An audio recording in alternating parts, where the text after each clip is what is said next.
Today I'm going to tell you a story of Wangari Maathai, and she was a woman from Kenya who won the Nobel Peace Prize in 2004. And she did that by believing in people and by thinking and using her courage to do it.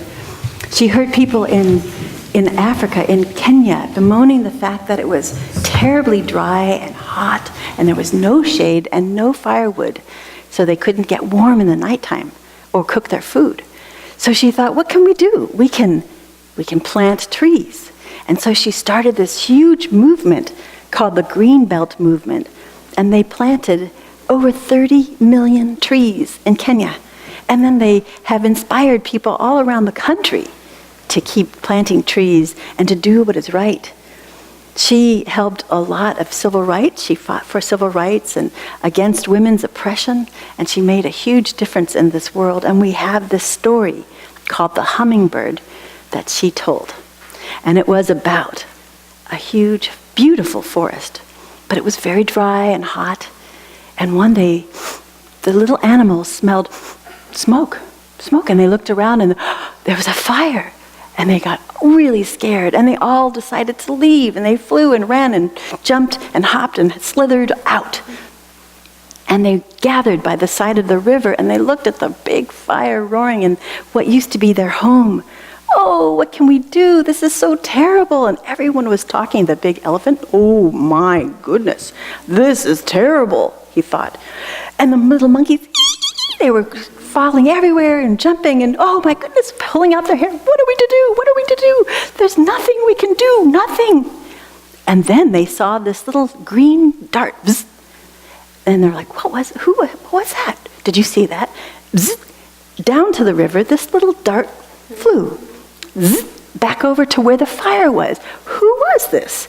And they saw this little green flash going back and forth, and they stopped when it came back and said, wait a minute, who are you? What are you doing? Oh, it's Hummingbird. Hummingbird? What on earth do you think you're doing? I'm gathering water, and I'm bringing it back over to the fire to put it out. Oh, they all laughed. Oh my goodness, what do you think you can do? You can't do anything. You can't put out a fire with that little measly drop of water. Oh, and they had a big laugh. But then Hummingbird said, no, it's not like that. And she kept going back and forth and back and forth. She said, I'm doing what I can. Oh, that made everyone stop. Stop laughing, stop being afraid, stop wondering what they could do when they realized each of them could do something. And so in each of their own ways, their own special ways, they all helped to put that fire out. And that's something we can do. All of us can do what we can. And that's something you did just now. You were bringing food up for those who need food. So in each day, in each little moment, we can do something to make a big difference. So let us sing and hold on until we begin singing. Let us sing our children out by singing our song, which is in the order of service. Let us join together in the spirit of prayer and meditation. You may wish to put your feet on the floor to feel your connection with this great and beautiful earth. You may wish to have your backs up against the back of your seat to feel the support of this community. You may wish to close your eyes and take a deep, healing breath.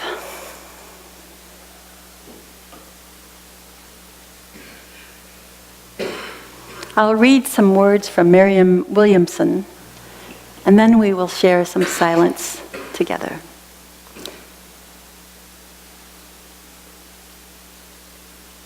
When things in the world are troubling, our need is not to join in the chaos, but to cleave to the peace within. The only way to gain power in a world that is moving too fast is to learn to slow down. And the only way to spread one's influence wide is to learn to go deep.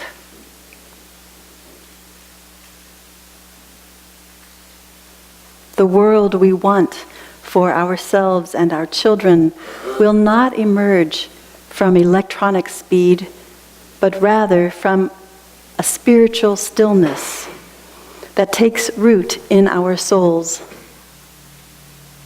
And then, and only then, will we create a world that reflects the heart instead of shattering it.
It is so good to be with you this morning.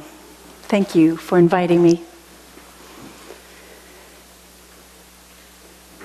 Being deeply loved by someone gives you strength, while loving someone deeply gives you courage. Lao Tzu.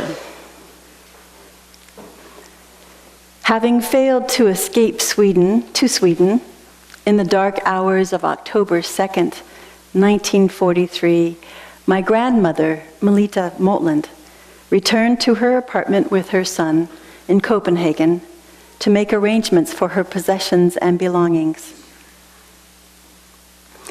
It was there that she learned that her very mean-spirited landlord had placed her name on the Nazis' list. They had come just the night before, and her name had not been on it, and now it was. They would soon be returning to finish their task. Worse, there had been fishermen and Jews who had been arrested that same night, that last night, from the very shores where she had tried to escape. Nazis were swarming all around the citadel and pier, just a block away from her apartment. She was a single mother. She could not bear sedating her son for another attempt to escape across the Baltic Sea to Sweden. And in response to this danger bearing down on her, she did what would horrify any mother or parent. She bravely entrusted the life of her 4-year-old son to the care of his nanny, Elsa Mikkelsen, and her parents. Elsa was just 22 years old, but didn't hesitate one moment. She called her parents just to be sure, and her father answered the phone, the neighbor's phone. They had one phone in this big farming community, and Adolf said, "I was wondering when you'd call to ask." She risked her life to claim that he was her own son. If anyone had done the math, they would have known going to Copenhagen for a year would not bring home a 4-year-old son. But they brought him into their home and into their hearts, and he was an integral part of their family for 3.5 years. and really ever since. They taught him to quietly go up into the hayloft and hide when Nazi soldiers or Danish spies came to the farm. But the rest of the time, he was a boy on a farm following Mr. Mickelson everywhere, feeding chickens and doing everything that Mr. Mickelson did. Once he came close to dying with a lung infection where they literally had a bucket underneath him. His nose was bleeding so much. He kept wondering, how much more blood do I have in my body? He was only 4. It was in the middle of a harsh winter. The doctor of the village came, and without charge, because he said, I understand the situation. He came and he suggested that they go get some medicine at the next village.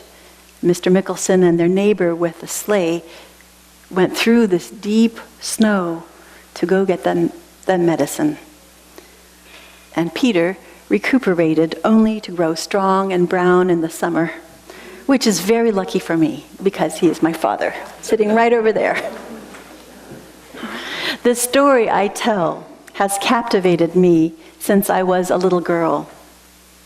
The fact that my family had to run for their lives because they were Jewish and had lost almost everything except, thankfully, their lives, sunk deep into my awareness. As a minister, I cannot imagine the terror of being pursued for my faith or heritage.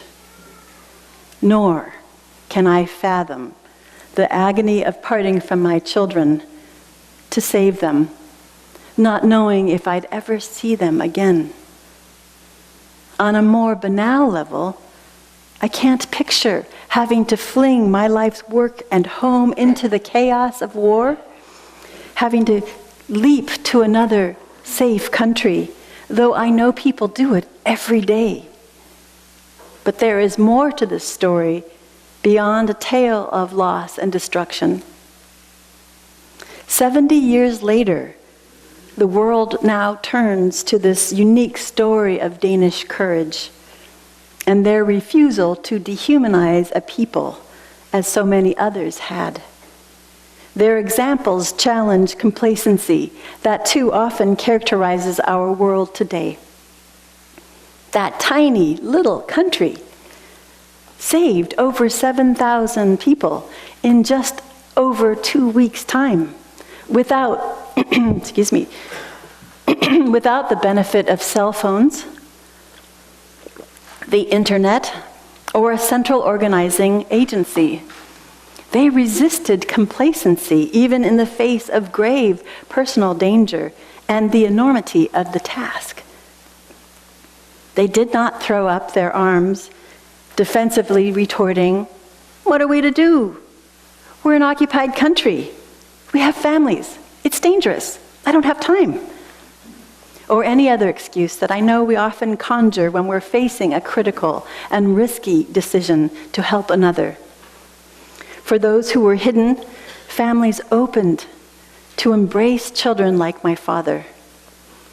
In a world filled with intolerance and ignorance that breed extremism and stupefied apathy, let us lift up this shining example that doing what is right and loving is within our reach. Moral courage. That is what it took. It is more than physical courage, though that certainly was involved.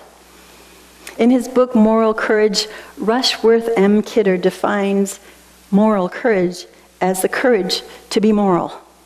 Sounds rather simple, but it's really tricky. It can entail risking life and limb, but also one's reputation, work, emotional well-being, and identity. We could be wrong. We could lose our friends. He found that moral courage lies not only in an intersection of danger and endurance, but they must be embedded in principles. He also finds that having principles is different than living by principles. We know the stories They show up in our news every day. I read about one yesterday in New York Times about a Peruvian ecological reporter. He goes into the Amazon basin to report when there's illegal logging happening. And he was bribed by a logging company, $5,000, which is an enormous sum there. $5,000. And he took this case to report it to the corruption department, the corruption cases. And what he was told was even worse. They said, listen, in 1 year, you'll get enough to build yourself a house and buy a car. Save yourself. Oh. This manifestation of ignorance and intolerance and corruption is just awful. But we see people passing the buck. It's easy just to let it happen. This is the rainforest we're talking about. These are the lungs of the world, essentially. And ironically or sadly, we have asked Peru to put these harsh restrictions on logging. And yet, many of the logs that are illegally forged down there come back to the US. And we buy them at a bargain. Talk about losing moral courage and integrity on so many levels. But there are so many other cases when people do the right thing. Kidder tells a story of someone calling his boss. It was a Wall Street firm, and during dinner, he calls, Jack, this is Gary. I screwed up the numbers. That's hardly the kind of message you want to get in the middle of dinner when you are a Wall Street CEO. Gary took a huge risk in telling the truth. He had been asked to do an enormous amount of work and compilation of figures in about a day. And he had done the best job he could, and he really felt he was giving them the best information. But there was something that was niggling at him, and they had to make that decision at 3:30. So at 3:20, he told them everything and what he recommended, and that little niggling thing kept niggling at him, and all night he spent looking at the figures, and he realized it had been wrong. It wouldn't have been a huge error. It wouldn't have meant that they'd lose everything, but it was an error, and maybe they would have found it out. But he took that courage to say, I made a mistake. His boss calmly said, okay, go over the figures, report to me in the morning. And actually, he ended up doing quite well, and they really appreciated his integrity. They knew they could trust him to tell the truth. Moral courage does not mean to be fearless. It means taking a risk, facing our fears, and doing something because our conscience or moral inner compass points to it and says, this is right.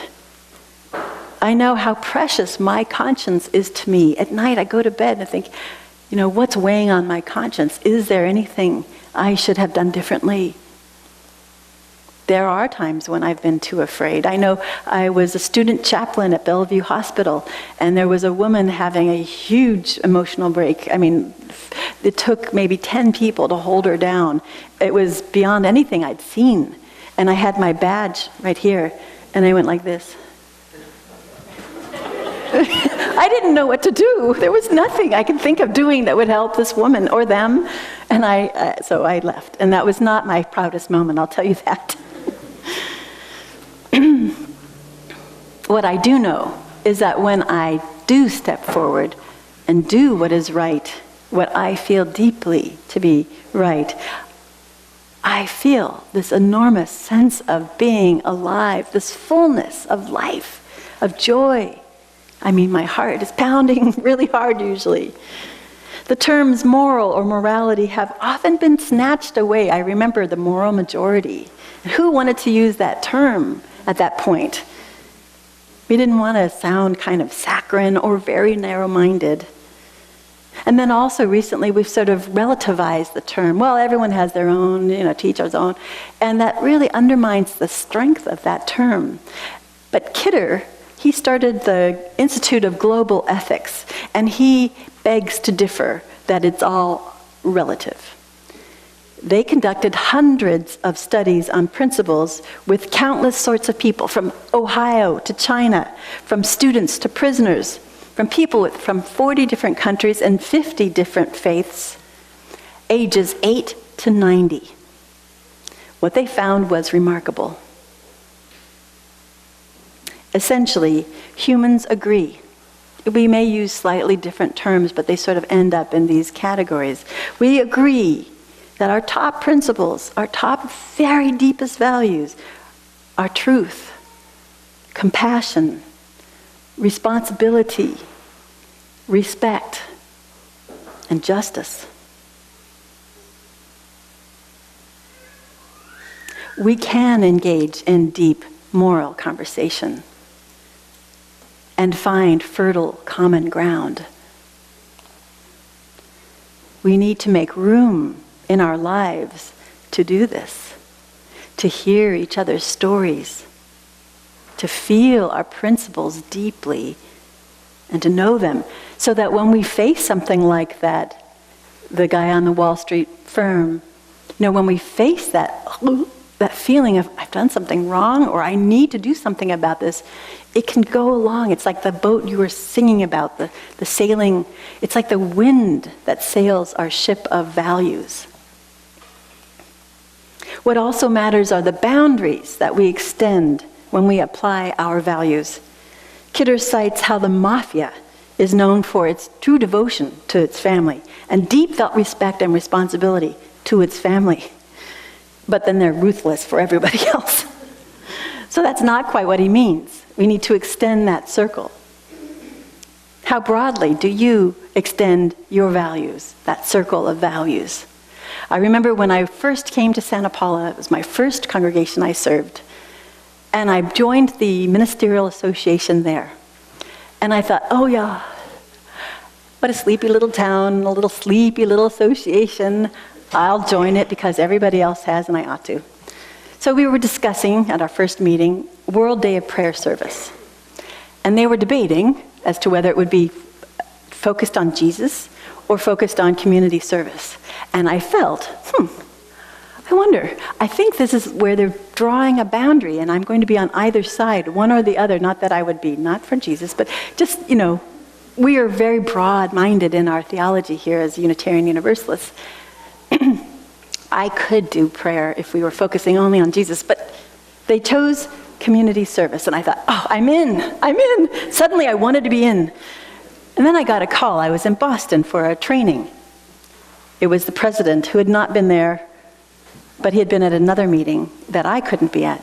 And he said, I'm really sorry to tell you, Melita, I don't like this, but those who were there voted against it. You can come to the service, but you can't pray. Oh, now I really wanted to be there, and I was very angry.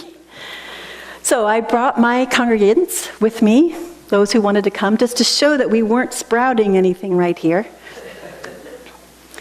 And afterwards, the next meeting, we had a lunch, and everybody was congratulating themselves, pretty much patting each other on their shoulder. Oh, it was a great prayer service, wasn't it? And there was a part of me that just thought, But then another part of me was like, no, I cannot remain quiet about this. This is not right.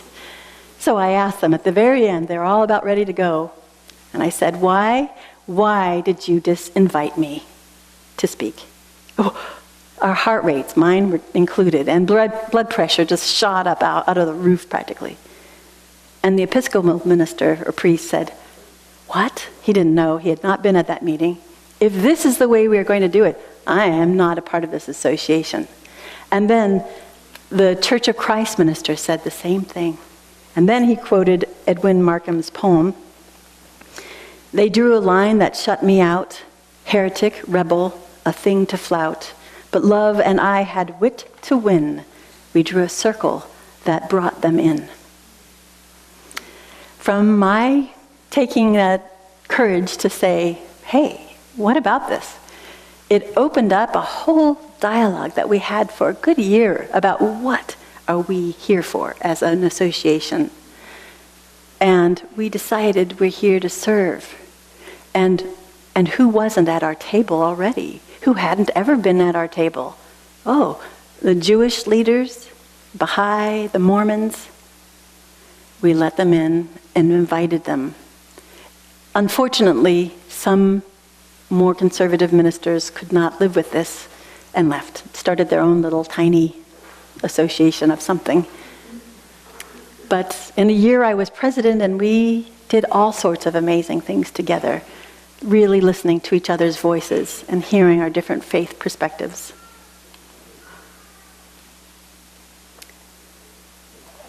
Courage is not listed, if you remember. It wasn't listed as one of those top values. That is because, to use a metaphor Kidder uses, it's like the thread that we string our pearls of values on. It's like that wind of the sailboat. It moves us. It's not for itself. It's not being big and strong, and sometimes that's really important, a part of it. It's not risking foolishly. It is that quality of mind and spirit that enables us to face a threat or challenge despite the fear we feel. I am certain that all of you have acted courageously and with moral courage. Each of you, I'm sure, can recall times in your life when you did something that was scary and you did it because it was right. But as a global village, if we are to make the changes we must make to save our planet, the creatures, and all the peoples, we must engage our moral courage like never before. Could you do as Elsa did without a second thought? Yes, I'll take this child. I'll keep him safe. I've asked myself many times, and I know what I'd like to do. I'm not sure if I would. I hope so. Life gets complicated and sticky, and it can feel overwhelming.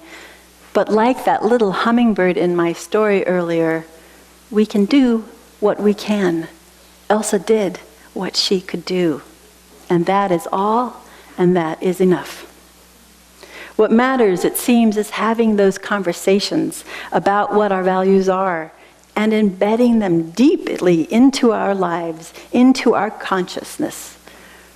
Modeling and mentoring, these are vital too. Knowing that someone has already tried, maybe an aunt or uncle or someone that you truly admire, they've tried, and maybe they didn't finish it, but we can pick it up from where they were and go on our own way. That is why telling stories is so important, like what we sang in this song earlier. It shows us how to risk. And persistence. We must be persistent. We can't get lulled into thinking that it's all a quick fix, because moral courage is not a quick fix. It takes time to make the changes in our lives we yearn to see. And we need to check with ourselves so that we're not acting self-righteously. I remember one of my supervisors in divinity school, when I finally kind of got about racism and social injustice in a way I'd never really gotten it. And I felt horribly indignant about the whole thing. And she said, you cannot be self-righteous now. You just learned about it.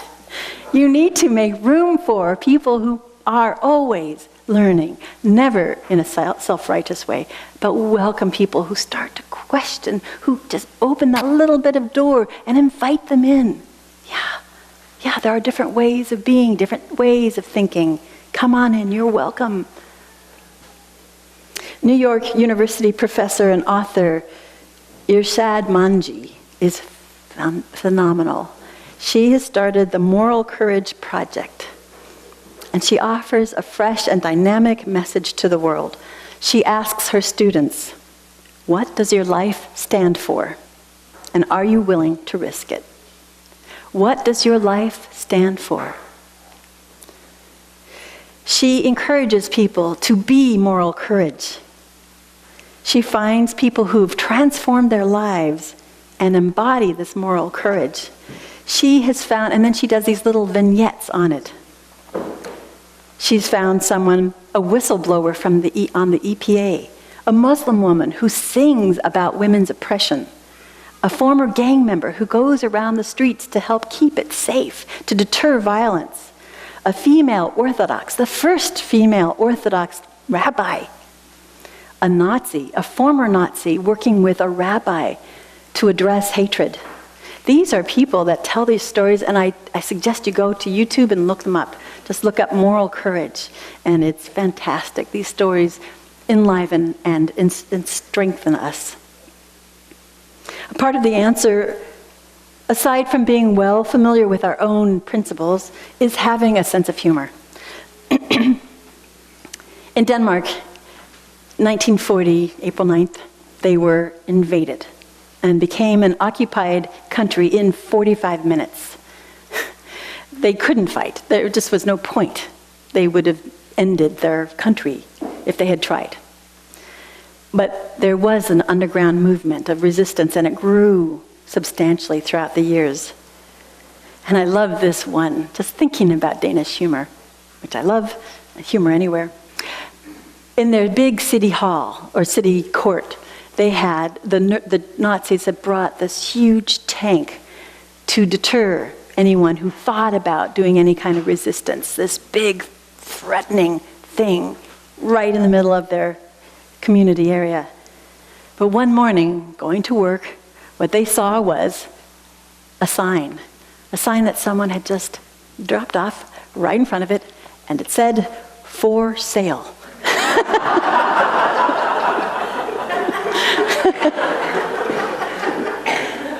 Brilliant, isn't it? It just takes that fear that we might feel and poof, it's gone. There's also a story about the sage and mystic Teresa of Avila in Spain in the 16th century, and how she had to go up and down. She went through so much. She had been ill. She faced the Spanish Inquisition. She was trying to make reform in the Catholic Church. And she was struggling up the northern mountains with this donkey cart, which always tended to fall, and it did. And she was plunked right into this muddy river. And she was bitterly complaining about it. And then she heard God's voice within saying, "Well, this is how God treats his friends."